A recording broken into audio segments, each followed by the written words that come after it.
Our next guest is one of North America's most prominent voices on Indigenous issues. She's an award-winning journalist whose work has shifted conversations around reconciliation in this country. In Our Voice of Fire, a memoir of a warrior rising, she blends her personal story of resilience with the stories of others that urgently need to be heard. We are thrilled to have Brandi Morin here with us today. Welcome, Brandi. Thank you. So you said that you were driven to write this memoir because of the crisis with missing and murdered Indigenous women. And so I want to know, how did that impact this book? Yeah, so I myself am a survivor. So at age 12, I ran away from a group home, and I was raped by 2 older men and held against my will. And it's something that I didn't address until I was older. And when I became a journalist and became aware of this rampant crisis, this genocide against Indigenous women and girls, I decided to tell my story. I could have been Tina Fontaine. 15-year-old Tina Fontaine was found in the Red River in Winnipeg. And she could have been me. I could have been her. And so I really wanted to give people an intimate look into, some of our lives and some of the circumstances that maybe makes us vulnerable, and just bring awareness to it. So that was the premises. I'm just going to get you to do this. These are rubbing a little bit on your microphone. Oh, We want to make sure we hear your story because it's so important. Let's talk a little bit more about your story. Your grandmother was in the residential school system, and as you mentioned, you were in and out of foster care, the system throughout your childhood. And we often talk about how hard it is to break out of these systems. But what is it? What do you think that people miss most about this struggle in these conversations? Yeah, so, I was raised in the foster care system, but I've also, interviewed a lot of people with trauma. I've interviewed a lot of Indigenous people in jail. And I think, what a lot of people don't understand is that this is a system. This is a symptom of the continued colonization and violence against our people. And so I think the narrative is missing is, what are the roots of it? Mm-hmm. There's these people that keep, are continually involved. Thank you. Yeah. There's these people that are in and out of these systems, and it's a money-making machine. Mm-hmm. And so I think what's missed is, the context. And I try to bring that into my work as a storyteller, to tell the context of these stories and to humanize our people. Mm-hmm. These stories are raw and they're honest, including your own. And that includes the details that you write about in the book, your journey with mental health. Mm-hmm. You talk very candidly about being in and out of the hospital through your youth, and you say that you did not get the care that you wanted or needed. Mm-hmm. What was it that you needed?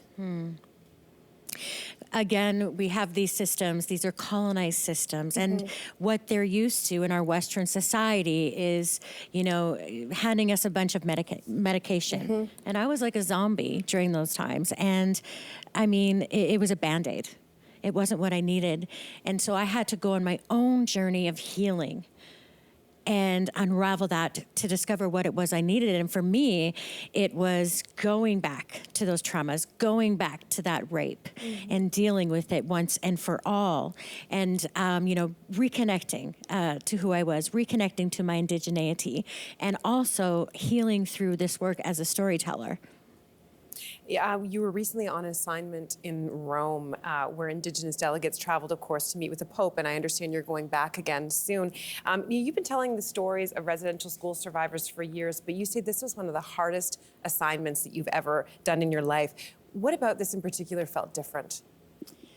I had prepared for months beforehand to cover this historic event, but when I stepped off the plane in Rome, I just felt this incredible heaviness on my shoulders, not only from the personal connection from my kukum and my own family members being survivors, but of all the survivor stories that I've told over the years, and the generations of our people that had experienced this pain.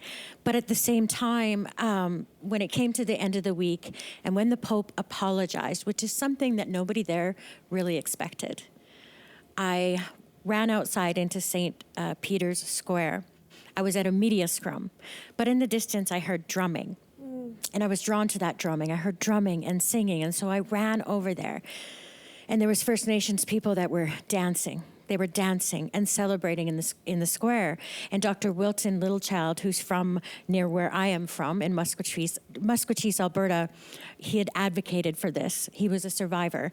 And I seen him get up out of his walker, he's almost 80 years old, and dance and celebrate. And so it was almost like, it came full circle at that moment. And it was really worth it and very powerful to witness.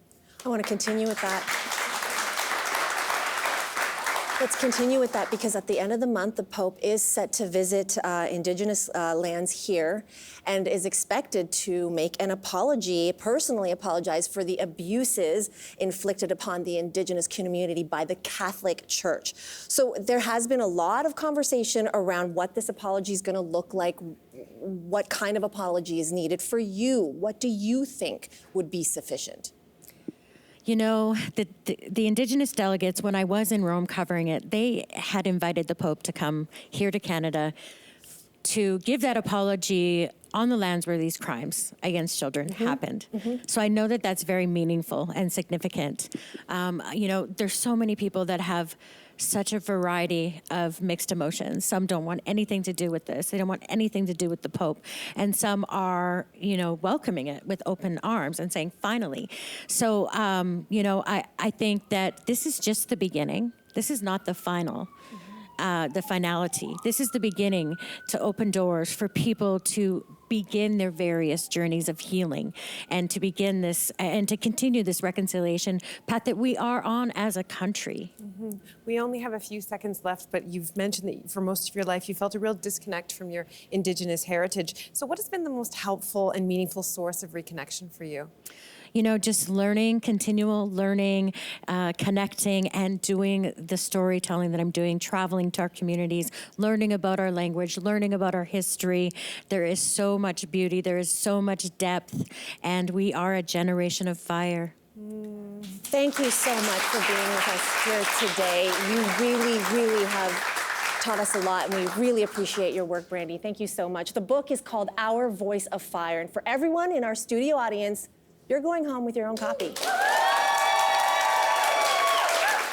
Hey there, and thanks for sticking around. Wasn't that just fantastic?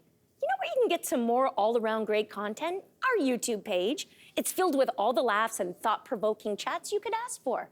So do yourself a favor, like and subscribe now.